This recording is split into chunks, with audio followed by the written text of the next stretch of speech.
Step 1. Unscrew the nuts.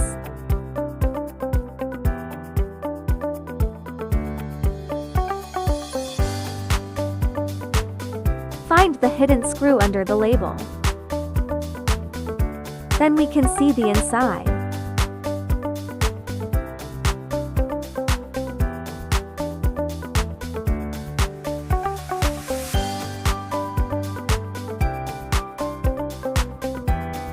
Let us study the function of core shaft.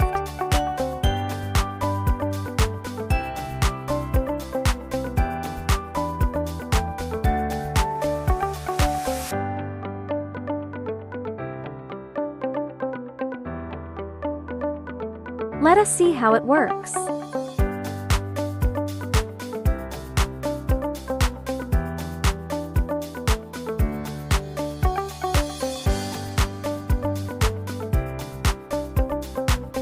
Finally, let us fix it back. This is how a tape measure works.